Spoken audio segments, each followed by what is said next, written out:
नमस्कार, स्वागत है आपका हमारे इस विशेष कार्यक्रम में। राजस्थान का राजसमंद जिला और वहाँ का पिपलांतरी गांव इस समय पूरे देश में चर्चा का केंद्र बना हुआ है। उसके पीछे कारण क्या? आइए हम आपकी मुलाकात करवा रहे हैं पद्मश्री से सम्मानित नामित हुए श्याम सुंदर पालीवाल जी से। स्वागत है पालीवाल जी आपका हमारे इस कार्यक्रम में। जी जी, नमस्ते। सबसे पहले तो हमारे तमाम दर्शकों की तरफ से आपको बधाई कि आप इस अवार्ड के लिए नामित हुए हैं। कैसा महसूस कर रहे हैं इस अवार्ड के बाद? जी, हम लोगों ने जो गांव में काम किया है हमारे गांव के लोगों के साथ मिलकर, उसके एवज में जो हमें पद्मश्री से के लिए नामित किया है, मैं मानता हूं कि मेरे और मेरे गांव के लिए बहुत बड़ा सम्मान का प्रतीक है। और जो इस क्षेत्र में काम कर रहे हैं उन लोगों के लिए को ये प्रोत्साहित करने वाला कदम है। श्याम जी, आपका जो काम है मैंने देखा है, स्वयं वहाँ आकर कई बार देख चुका हूँ। और पिपलांतरी गांव के आप पूर्व सरपंच रहे हैं। वहाँ पर बेटियों को लेकर, वृक्ष को लेकर, पानी को लेकर आपने काफी लंबा काम किया है। तो उसके बारे में जरूर विस्तार से बताइए। जी, 4 फरवरी 2005 को मैं इस गांव का सरपंच चुना गया था। जी। और जब सरपंच बना तब तब अकाल पड़े थे। माइनिंग इस एरिया में विश्व का सबसे बड़ा खनन क्षेत्र है माइनिंग का। जहाँ पर माइनिंग होती है, आप समझ सकते हैं वहां पर किस तरह के नुकसान होते हैं। और हमने वो भयावह समय देखा है जब पानी नहीं था, पेड़ नहीं थे और प्रदूषण ही प्रदूषण था।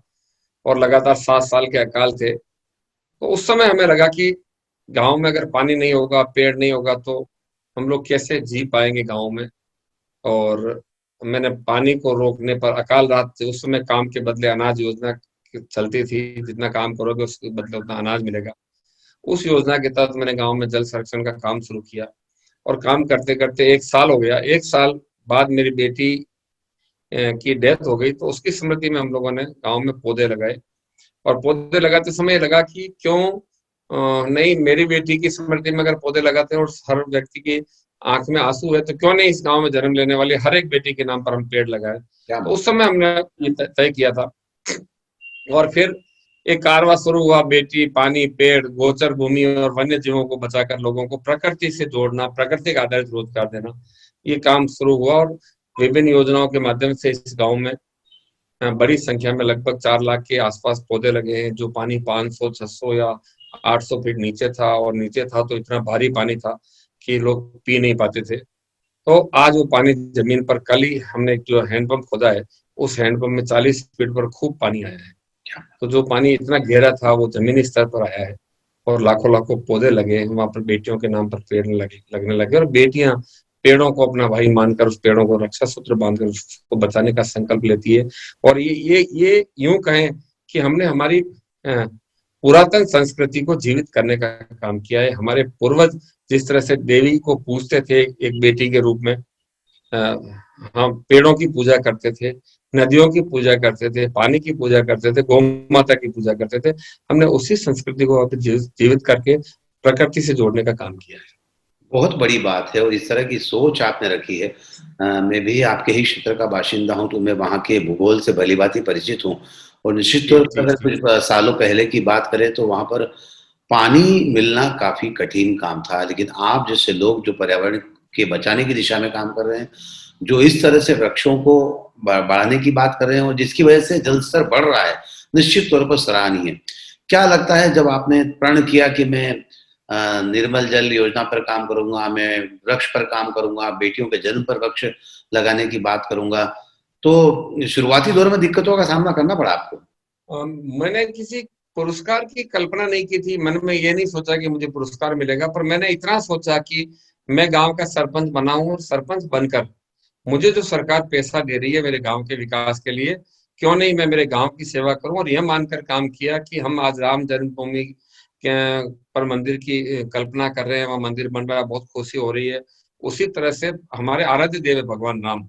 और भगवान राम की तरह ही हमारे एक बहुत बड़े देवता है जिनकी वजह से हम हमारा जन्म हुआ, इस धरती पर आए, वो है मेरे माता पिता। जहाँ पर मुझे मुझे मेरे माता पिता ने जन्म दिया है, जहाँ पर मेरे माता पिता ने पूरे जीवन खून और पसीना बहाया है, उनका कार्यस्थल रहा है। मेरी कई पीढ़ियां जिस गांव में पैदा हुई और उसी गांव में उनका अंतिम संस्कार हुआ, उनको पूर्वज बनाकर, उनकी मूर्ति लगाकर हम गांव में उनकी पूजा करते हैं। ये मेरा सबसे बड़ा तीर्थ स्थान है। और इस तीर्थ स्थान को स्वर्ग बनाने के लिए, सुंदर बनाने के लिए सरकार विभिन्न योजनाओं के माध्यम से पैसा देती है, फंडिंग करती है। क्यों उस पैसे का मैं दुरुपयोग करूं और होने दूं? मैं किसी भी कीमत पर उस गांव में उस पैसे का दुरुपयोग नहीं होने दूंगा। मैं मेरे गांव में जन्म लेने वाला एक, आप कल्पना कीजिए कि एक व्यक्ति दूसरे क्षेत्र में जाकर चुनाव लड़ता है या जाकर रहता, तो लोग उसको उस नजर से देखते हैं कि बाहरी व्यक्ति है।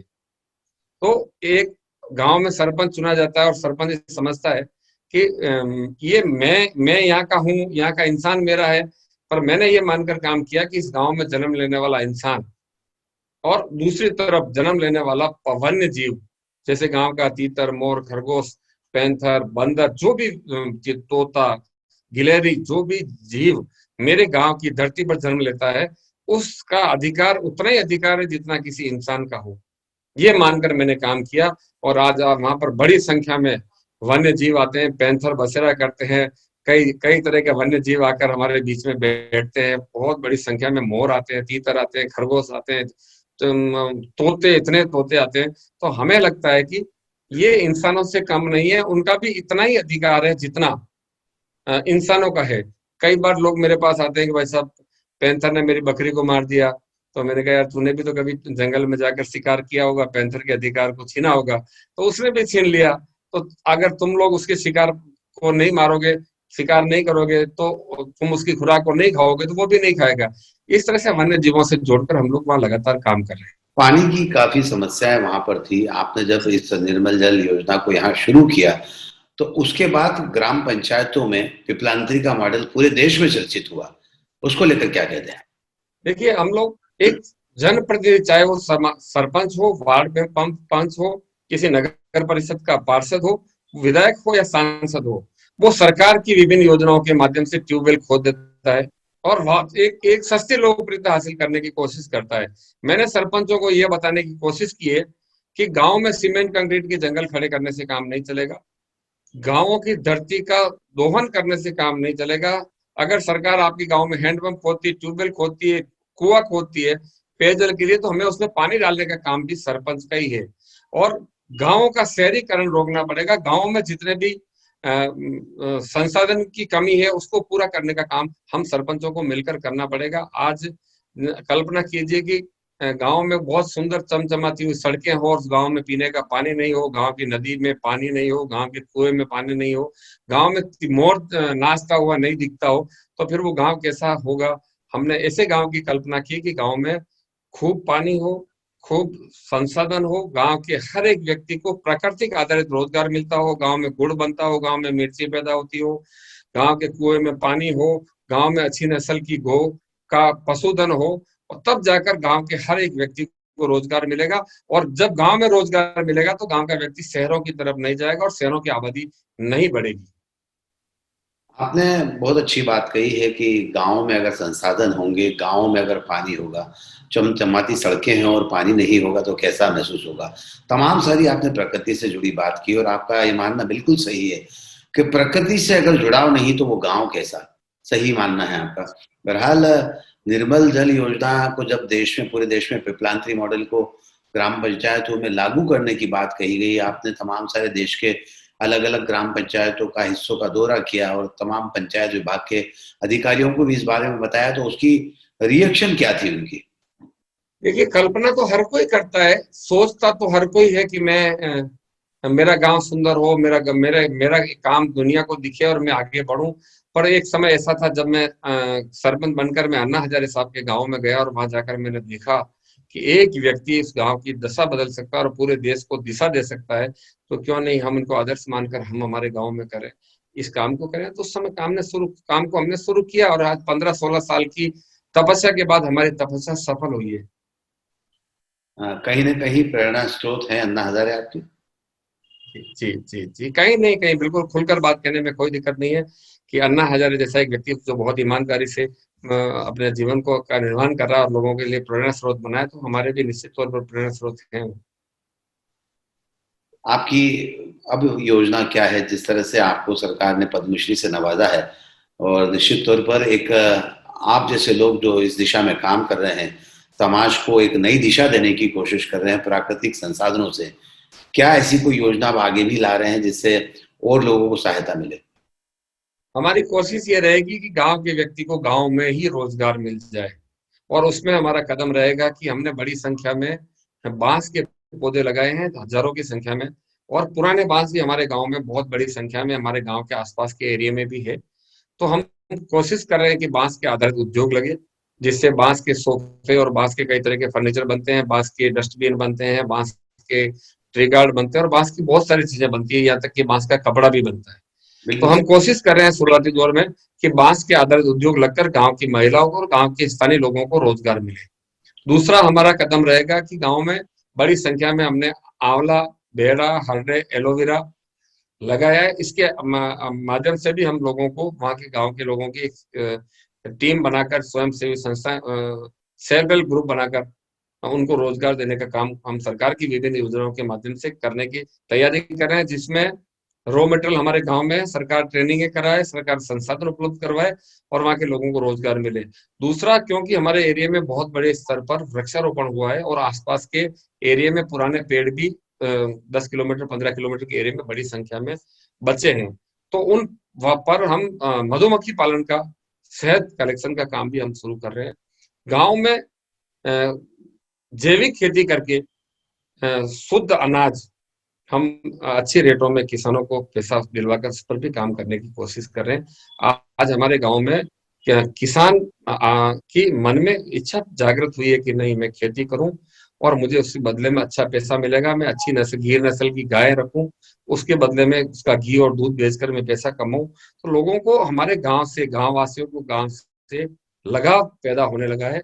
और इन सब के पीछे एकमात्र कारण रहा है कि हमने वहां पर जल बचाने का काम किया है। बरसात का पानी जो बहकर पहाड़ से छोटे बरसाती नाले में, छोटे बरसाती नाले से बड़े नाले में, बड़े नाले से छोटी नदी, और छोटी नदी से बड़ी नदी में मिलकर जो खारे पानी में मिलता है, समुद्र में मिलता है, उस पानी को धरती के गर्भ में उतार कर हम लोगों ने धरती माता को पानीदार बनाने का काम किया है। उसके बाद सभी काम शुरू हुए हैं।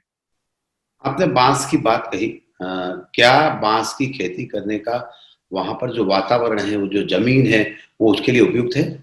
पानी खूब हो गया है और बांस को पानी चाहिए। जो पानी रुका और जमीन में पानी ऊपर आया है, उससे हम कई वैरायटी के बांस लाए हैं, बहुत बहुत सारी वैरायटी के बांस लाकर हमने लगाए हैं, जो फर्नीचर और अन्य कामों के लिए, अगरबत्ती की सलाई या अन्य बहुत सारी चीजों के काम में आने वाले बांस हम लोगों ने वहां लगाए हैं, और वो बड़े हो रहे हैं और वो आने वाले समय में लोगों को रोजगार देंगे। देश के पूर्वोत्तर राज्यों की अगर हम बात करें तो वहां पर बांस की खेती बहुतायत में होती है, और बांस से बनने वाली चीजें वहां पर, चाहे वो टोकरी हो, कुर्सी हो, टेबल हो, तमाम सारी चीजें बांस की वहां पर वो बनती है और कलाकृतियां भी बनती है। तो आप अपने क्षेत्र के लोगों को वहां की ट्रेनिंग दिलवाने के लिए सरकार से अनुरोध कर रहे हैं? क्या आप भी वहां जाकर कोई योजना बना रहे हैं ताकि लोगों को ट्रेनिंग मिल पाए? उत्तराखंड के बहुत सारे लोग जो इस क्षेत्र में काम कर रहे हैं, वो हमारे संपर्क में आए हैं, हमारे गांव का विजिट करके गए हैं।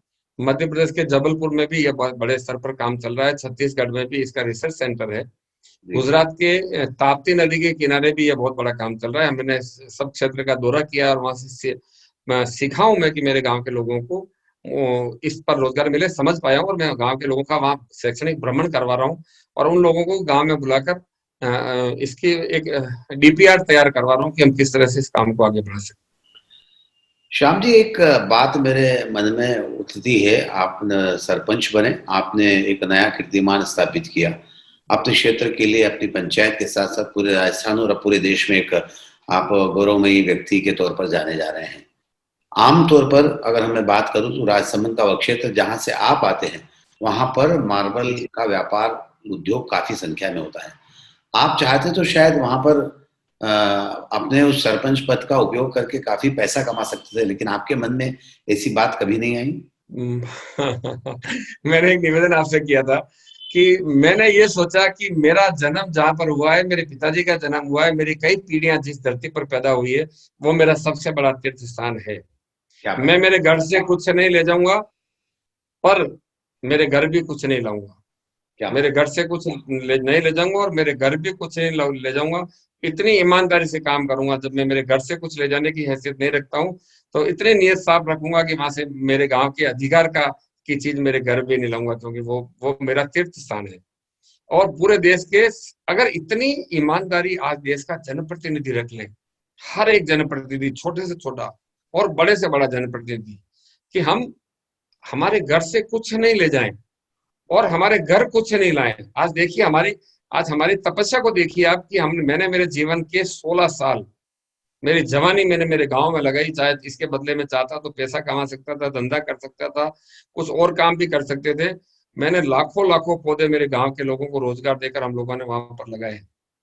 इसका श्रेय मेरे गांव के लोगों को जाता है। और 15 साल या 20 साल बाद जब उस क्षेत्र को मैं छोड़ूंगा, तब मैं ये नहीं कह सकता कि ये मेरी संपत्ति है, मेरे बच्चे ये नहीं कह सकते कि ये मेरी संपत्ति है, पर मेरे गांव का हर एक व्यक्ति ये कह सकता है कि मेरी संपत्ति है। क्या ये ईमानदारी रखनी पड़ेगी। मेरे यहाँ ट्रेनिंग सेंटर खोल रखा है सरकार ने, राज्य सरकार ने अपना एक ट्रेनिंग सेंटर खोला है। वहां पर एक्सीएन, एएन, जेएन रैंक के अधिकारी लगा रखे हैं। पूरे देश से जो लोग आते हैं वहाँ ट्रेनिंग लेते हैं। रेजिडेंशियल ट्रेनिंग सेंटर है गांव की पहाड़ी के ऊपर। और वहां पर जो सरपंच आते हैं, वहां पर जो सरपंच आते हैं मेरे से पूछते हैं कि भाई साहब मेरे से मेरा ये काम वो नहीं करता है, मेरा कहना नहीं मानते हैं, या हमसे कमीशन खाया जाता है, हमसे ये लिया जाता है। तो मैं उनसे धीरे से कहता हूँ, इसका क्या इलाज है, इसका क्या इलाज है, हम इससे कैसे रोके, उन लोगों से कैसे पार पार लगे। तो मैं उनसे ये कहता हूँ कि ये सब आपके हाथ की बात है। एक जैन धर्म में कहावत है कि निज पर शासन फिर अनुशासन। उस सरपंच से मैं ये कहता हूँ कि वास्तव में भ्रष्टाचार होता होगा, पैसे भी लिए जाते होंगे, आप भी देते हो, तो यार सरपंच साहब एक बात बताइए कि क्या आप भी थोड़ा बहुत लेते हो क्या? बोले हाँ थोड़ा बहुत मुझे भी मिलता है। मैंने कहा जिस दिन ये थोड़ा बहुत लेना बंद कर दोगे ना, उस दिन तुम्हारा जीवन सफल हो जाएगा और दुनिया की कोई ताकत तुमसे पैसा नहीं मांगेगी। तो इस तरह की बातें करके लोगों को प्रेरित करने का काम कर रहे हैं। पर हाँ, ये बात अपने आप को जीवन में उतारनी पड़ेगी कि हम दूसरों को उपदेश देने से पहले अपने जीवन को उस परिपाटी, उस व्यवस्था में उतारे। और ईमानदार बनने के लिए, काम करने के लिए हमें ये साबित करना पड़ेगा कि मैं ईमानदार हूँ, काम के प्रति ईमानदार हूँ, तब जाकर हम दूसरों को भी उस तरफ काम पर लगा पाएंगे। मुझे एक किस्सा याद आता है कि मैं किसी टीम के लोगों को लेकर, मुझे कलेक्टर के पास गवर्नमेंट की रेट होती है कि निर्माण कामों में इतना ये रेट होगी।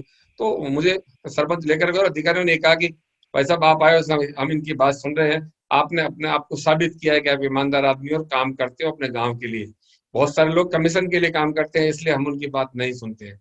तो जो व्यक्ति साबित करेगा अपने आप को कि ईमानदार हूँ, तपस्या करेगा, तो उसकी बात सब सुनेंगे। और हमारी बात आज सब सुनने लगे हैं। तो इसके पीछे हमारी 16 साल की तपस्या है। उसके पहले भी हम लोग काम करते थे और आज भी कर रहे हैं। देश के प्रधानमंत्री नरेंद्र मोदी कहते हैं न खाऊंगा न खाने दूंगा, लेकिन पद्मश्री से सम्मानित होने जा रहे पिपलांती गांव के रोल मॉडल, पूरे देश को बनाने वाले पूर्व सरपंच श्याम सुंदर पालीवाल कहते हैं कि अपने घर से कुछ नहीं ले जाऊंगा और अपने घर कुछ नहीं लाऊंगा। यह मूल मंत्र है उनकी सफलता का। बहरहाल श्याम जी, चलते चलते एक प्रश्न जरूर मेरे जहन में है कि आप पूर्व सरपंच रहे हैं, आने वाले समय में राजनीति में आने का कोई इरादा है आपका? मैंने राजनीति में रहकर मेरे गांव में काम किया है। बहुत सारे लोग मुझसे पूछते हैं, मुझे अन्ना साहब भी कहते हैं कई बार कि आप लोग राजनीति में रहकर क्या आपको विरोध का सामना नहीं करना पड़ता है, काम नहीं करना आप काम कैसे कर पाते हैं? तो मैंने ये देखा है कि आप सार्वजनिक जीवन में रहकर सरकार के पैसे का सही उपयोग करेंगे तो आप पर उठने वाली उंगलियां अपने आप ठीक हो जाएगी। इसलिए मैं मानता हूं कि ईमानदार व्यक्ति के ऊपर आरोप लगाना, उस आरोप को साबित करना बहुत बड़ा काम है। इससे कोई बहुत ज्यादा फर्क नहीं पड़ता। और राजनीति में मैं एक राजनीति में रहा हूँ, राजनीतिक कार्यकर्ता बनकर मैंने काम किया है और ईमानदारी से काम किया है। आने वाले समय में राजनीति में आने का मेरा कोई उद्देश्य नहीं है। मैंने राजनीति करने वाले लोगों से इतना जरूर कहा है कि आप किसी का रोड़ा नहीं बने। अगर किसी का सहयोग नहीं कर सके तो मत करें, आप किसी का रोड़ा नहीं बने। और राजनीति करने की मेरी कोई इच्छा नहीं है। मैं समाज सेवा के लिए एक कार्यकर्ता बना और चाहता हूं कि आगे भी समाज सेवा कर सकूं और धरती माता की सेवा कर सकूं। देखिए कितनी स्पष्ट बात है, सीधा विचार है और सीधा उद्देश्य जो है वो जन सेवा। आम आदमी की सेवा जरूरी थोड़ी है कि विधायक या सांसद या मंत्री बनकर की जा सकती है। श्याम सुंदर पालीवाल ने एक अनूठा उदाहरण पेश किया है, जिन्होंने अपने सत प्रयासों से कई सारी चीजों को, चाहे बेटी है, चाहे वृक्ष है, चाहे जल है, इन सब चीजों को एक सोच बनाकर, एक माध्यम बनाकर अपने क्षेत्र का विकास किया है। निश्चित तौर पर यह सही सम्मान है उन व्यक्तियों का जो समाज सुधार की दिशा में एक बड़ा काम कर रहे हैं। बहरहाल श्याम जी, एक बार हमारी फिर शुभकामनाएं, ढेर सारी बधाइयां और हमसे बातचीत करने के लिए बहुत बहुत शुक्रिया। धन्यवाद सर, धन्यवाद। आज के इस कार्यक्रम में बस इतना ही। सुनील जोशी को दीजिए इजाजत। नमस्कार।